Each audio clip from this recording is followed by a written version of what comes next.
લક્ષ્મી, જોયું તમે? શોધનને એવું લાગે છે કે સાંભળ્યું મેં, પણ મને હમણાં એમના ગુસ્સાની નહીં, એમની સલામતીની વધુ ચિંતા છે. એમના માથે ઘાત છે માત્ર શાસ્ત્રીજીનું અનુમાન નથી.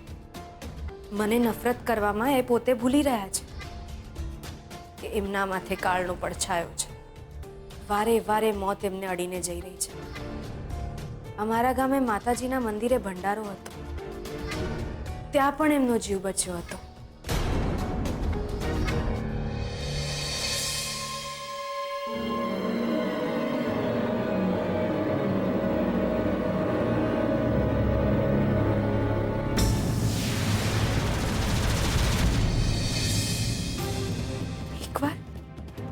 એકવાર એમનો ગાડીમાં અકસ્માત પણ થયો હતો, ત્યારે પણ એમના માથે જીવનું જોખમ હતું.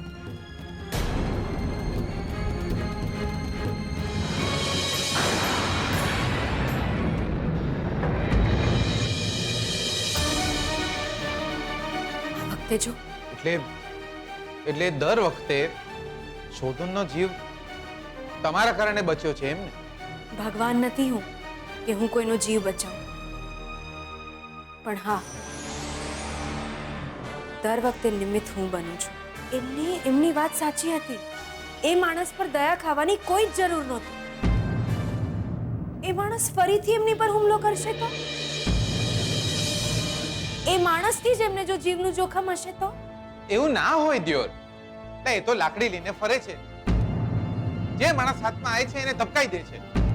આપણા શોધન સાથે એને દુશ્મનાવટ થોડી છે. ઝેરના પારખા ન હોય.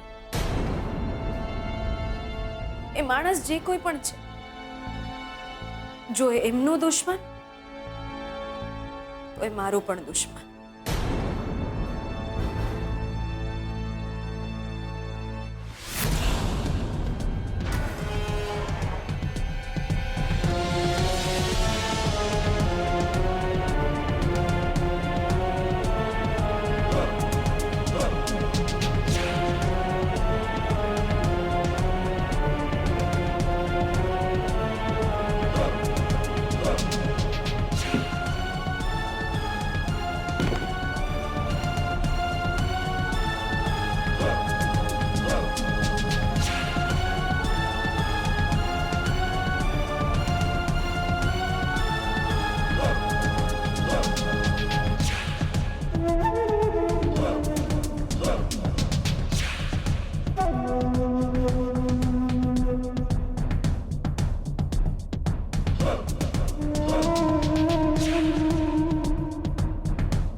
મને તો યાદ છે કે તમે આ વખતે પણ મારો જીવ બચાવ્યો છે.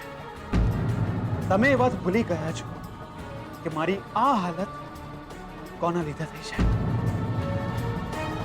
મારી સલામતીની ચિંતા કરતા કરતા તમે જેને મારો પર હુમલો કર્યો છે એની ચિંતા કરવા લાગી?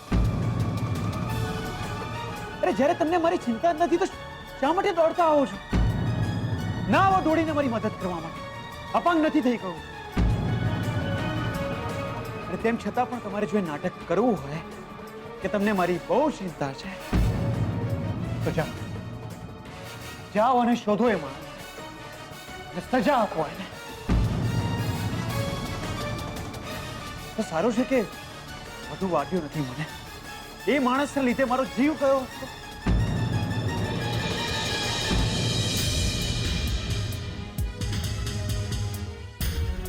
સાચું કહું, તમને જે લડું છું ને હવે એ પણ નથી ગમતું મને. મને એવું લાગે છે કે પડ્યા ઉપર પાટું મારી રહ્યો છું. અને ખરેખરમાં વાત કરવી પણ નથી ગમતી તમારી સાથે. આવે I'm so sorry. I'm so sorry. તમને તમને તમને વાગ્યું તો નથી ને? વેરી સોરી, મારું ધ્યાન જ નહોતું. બસ આટલું જ બન્યું હતું ગઈકાલે રાત્રે. પડ્યાને પાટું મારવાનું તો મને નહોતું ગમ્યું. આપણે જેમ નફરત કરતા હોઈએ એને તકલીફમાં જોઈને આપણે રાજી થઈએ એટલા નઠારા નથી હોતા આપણે. તમને ખબર છે એ માણસ હોશમાં પણ નહોતો. અમે એને પોલીસના હવાલે નથી કર્યો તો માફ પણ નથી કર્યો. નાટક નથી કરી રહી હું. હિસાબ બરાબર કરી રહી છું. તમને તમારા માથે નથી વાલનો ભાર જોઈતો, નથી નફરતનો. તો એ ભાર મને પણ મારા હૈયે ના જોઈએ. તમે મારું જીવતર નરક થતા અટકાવ્યું છે તો હું પણ તમને કોઈ તકલીફ નહીં પડવા દઉં.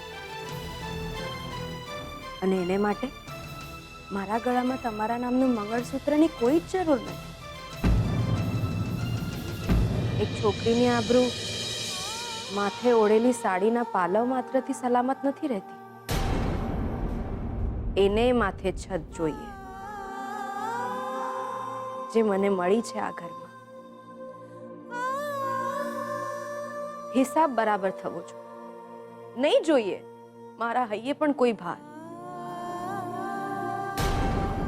અને હિસાબ ત્યારે જ બરાબર થશે જ્યારે તમારા માથેથી હું કાળનો પડછાયો દૂર કરીશ. એ જે પણ કોઈ ઘરડો માણસ છે, પાગલ છે, ભિખારી છે, જેમને તમને તકલીફ આપી છે, એ માણસ ફરીથી ક્યારેય તમારી સામે આંખ ઊંચી કરીને પણ નહીં જુએ એ હું જોઈશ. એ માણસ જ્યાં પણ હશે દુનિયામાં એને શોધીશ, એનું ગળું પકડીશ અને એને કહીશ કે તમારા પડછાયાથી પણ દૂર રહે. અરે માત્ર આ ઘરડો માણસ નહીં, ખુદ યમરાજ પણ તમારી સામે આવશે ને તો હું વચ્ચે જરૂર ઊભી રહીશ.